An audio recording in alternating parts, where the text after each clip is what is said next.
ኦሪት ዘፍጥረት ምዕራፍ 27 ይስሐቅ ሸምግሎ ዓይኖቹ ከማየት በፈዘዙ ጊዜ ታላቁን ልጁን ኤሳውን ጠርቶ ልጄ ሆይ አለው።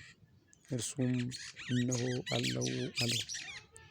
እርሱም አለው እነሆ እኔ አረጂው የሚሞትበትም ቀን አላውቅም። አሁንም ማደኛዬን የፍላጻዬን አፎትና ቀስቴን ውሰድ፣ ወደ ምድረ በዳም ውጣ፣ አደንም አድንልኝ። ሳልሞትም ነፍሴ እንድትባርክ የጣፈጠ መብል እኔ እንደሚወደው አዘጋጅተህ ይበላ ዘንድ አምጣልኝ። ርብቃም ይስሐቅ ለልጁ ለኤሳው ሲነግር ትሰማ ነበር። ኤሳውም አደን አድኖ ሊያመጣ ወደ ምድረ በዳ ሄደ። ርብቃም ልጇን ያዕቆብን እንዲህ አለችው፣ እነሆ አባቴ ለወንድሜ ለኤሳው አደን አድነህ አምጣልኝ፣ ሳልሞትም በልቼ በእግዚአብሔር ፊት እንዲባርክ የጣፈጠ መብል አድርግልኝ ብሎ ሲነግረው ሰማው። አሁንም ልጄ ሆይ እኔ በማዝዝ ነገር ስማኝ። ወደ መንጋ ሄደ፣ 2 መልካካም ጠቦቶች አምጣልኝ። እነርሱንም ጣፋጭ መብል ለአባቴ እንደሚወደው አደርጋለሁ፣ ለአባቴም ሳይሞት እንዲባርክ ይበላ ዘንድ ታገባለታለህ። ያዕቆብም ርብቃን እናቱን አላት፣ እነሆ ኤሳው ወንድሜ ጠጕራም ሰው ነው፣ እኔ ግን ለስላሳ ነኝ። ምናልባት አባቴ ቢዳስሰኝ በፊቱ እንደሚዘብት እሆናለሁ፣ መርገምንም በላዬ አመጣለሁ፣ በረከትን አይደለም። እናቱም አለችው፣ ልጄ ሆይ መርገሜ በእኔ ላይ ይሁን፣ ቃሌን ብቻ ስማኝ፣ ሂድና አምጣልኝ። ሄዶም አመጣ፣ ለእናቱም ሰጣት። እናቱም የጣፈጠውን መብል በአባቱ እንደሚወደው አደረገች። ርብቃም ከእርሷ ዘንድ በቤት የነበረችውን የታላቁን ልጇን የኤሳውን መልካሙን ልብስ አመጣች፣ ታናሹንም ልጇን ያዕቆብን አለበሰችው። የጠቦቶችንም ለምድ በእጆቿና በለስላሳው አንገቱ ላይ አደረገች። የሰራችውም ጣፋጭ መብልና እንጀራውን ለልጇ ለያዕቆብ በእጁ ሰጠችው። ወደ አባቱም ገብቶ አባቴ ሆይ አለው። እርሱም እነሆኝ ልጄ ሆይ አንተ ማን ነህ? አለ። ያዕቆብም አባቱን አለው፣ የበኵር ልጅ እኔ ኤሳው ነኝ። እንዳዘዝከኝ አደረግሁ። ነፍሴ ትባርከኝ ዘንድ ቀና በልና ተቀመጥ፣ ካዳነውትም ብላ። ይስሐቅም ልጁን ልጄ ሆይ እንዴት ፈጥነህ አገኘኸው? አለው። እርሱም እግዚአብሔር አምላኬ ወደ እኔ ስላቀረበው ነው አለ። ይስሐቅም ያዕቆብን ልጄ ሆይ አንተ ልጄ ኤሳው እንደሆነ ወይም እንዳልሆነ እንዳስሰው ዘንድ ቅረበኝ አለው። ያዕቆብም ወደ አባቱ ወደ ይስሐቅ ቀረበ፣ ዳሰሰውም፣ እንዲሁም ይህ ድምፅ የያዕቆብ ድምፅ ነው፣ እጆቹ ግን የኤሳው እጆች ናቸው አለው። እርሱም አላወቀውም ነበር፣ እጆቹ እንደ ወንድሙ እንደ ኤሳው እጆች ጠጕራም ነበሩና፣ ስለዚህም ባረከው።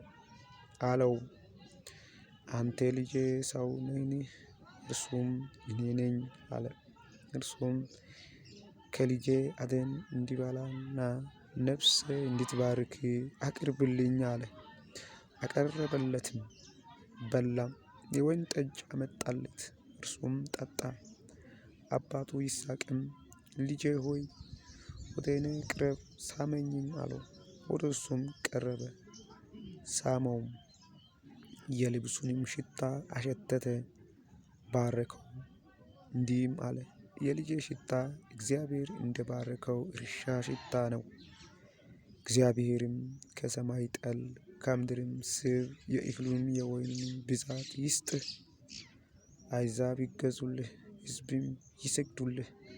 ለወንድሞች ጌታ ሁን፣ የእናትህም ልጆች ይስገዱልህ።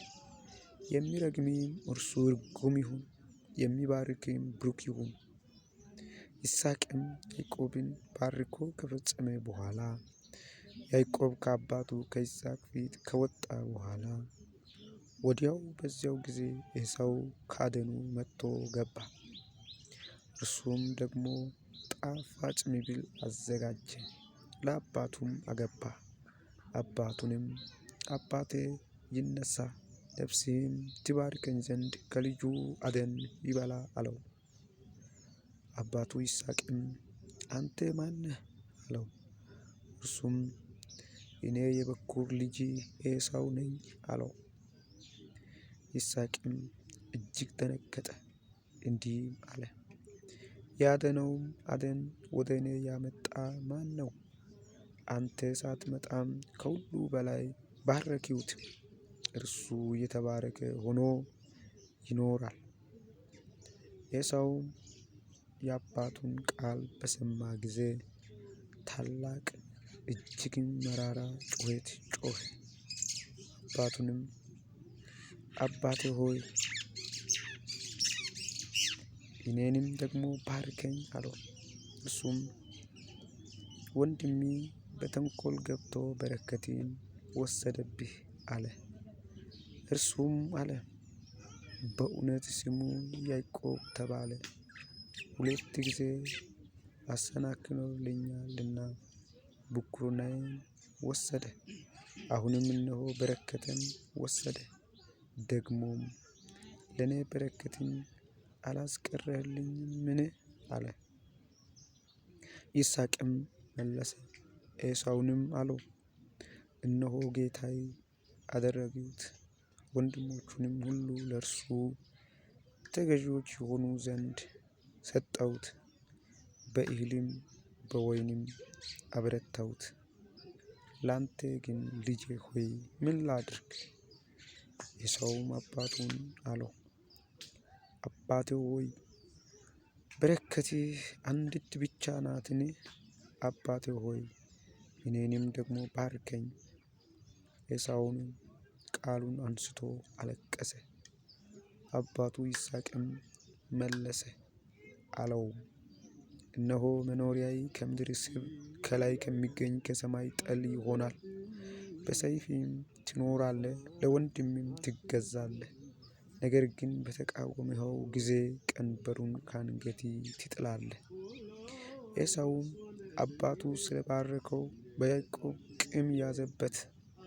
ኤሳውም በልቡ አለ፣ ለአባቴ የልቅሶ ቀን ቀርቧል፣ ከዚያም በኋላ ወንድሜን ያዕቆብን እገድለዋለሁ። ለርብቃም ይህን የታላቁ ልጇን የኤሳውን ቃል ደረሰላት። ታናሹን ልጇን ያዕቆብንም አስጠርታ አስመጣችው፣ አለችውም፣ እነሆ ወንድሜ ኤሳው ሊገድልህ ይፈቅዳል። አሁንም ልጄ ሆይ ቃሌን ስማ፣ ተነስና ወደ ካራን ምድር ወደ ወንድሜ ወደ ላባ ሂድ፣ በእርሱም ዘንድ ጥቂት ቀን ተቀመጥ።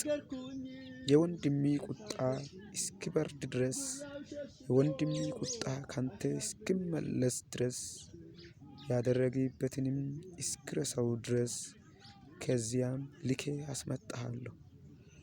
በአንድ ቀን ሁለታችሁንም ለምን አጣለሁ? ርብቃም ይስሐቅን አለችው፣ ከኬጢ ሴቶች ልጆች የተነሳ ሕይወቴን ጠላሁት። ያዕቆብ ከዚህ አገር ሴቶች ልጆች ሚስትን የሚያገባ ከሆነ በሕይወት መኖር ለምን ነው?